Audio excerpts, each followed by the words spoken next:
বদলে গেছে বিপিএল এর সূচি। চলতি আসরে চট্টগ্রামে কোনো খেলা হচ্ছে না। চট্টগ্রাম পর্বের খেলা অনুষ্ঠিত হবে সিলেটে। শুরুর সূচি অনুযায়ী 5 জানুয়ারি থেকে শুরু হওয়ার কথা ছিল চট্টগ্রাম পর্বের খেলা। সেই ভেন্যু বদলে সিলেটে নেওয়া হয়েছে।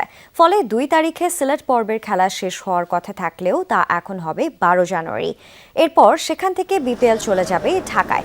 ব্রডকাস্টিং সরঞ্জাম ব্যবস্থাপনার সুবিধা এবং টি-20 বিশ্বকাপ প্রস্তুতির কথা মাথায় রেখেই এই সিদ্ধান্ত নিয়েছে বিপিএল গভর্নিং কাউন্সিল।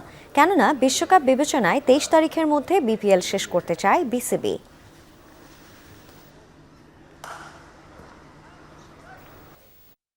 আমাদের ফাইনাল 23 তারিখেই করতে হচ্ছে।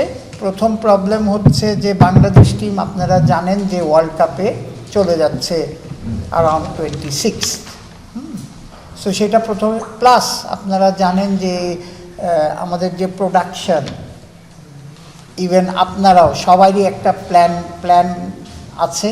সেই প্ল্যান অনুযায়ী অনেক আলাপের পরে টিমদের সাথে গভর্নিং কাউন্সিল, টেকনিক্যাল কমিটি সবার সাথে আলাপ করে আমরা এখন এই যে 2 দিন আমরা যে গ্যাপটা হয়েছে, এই 2 দিন গ্যাপটা আমাদের অ্যাডজাস্ট করার জন্যে আমাদের খেলা এখন 2টা ভেন্যুতে নিয়ে আসা হচ্ছে।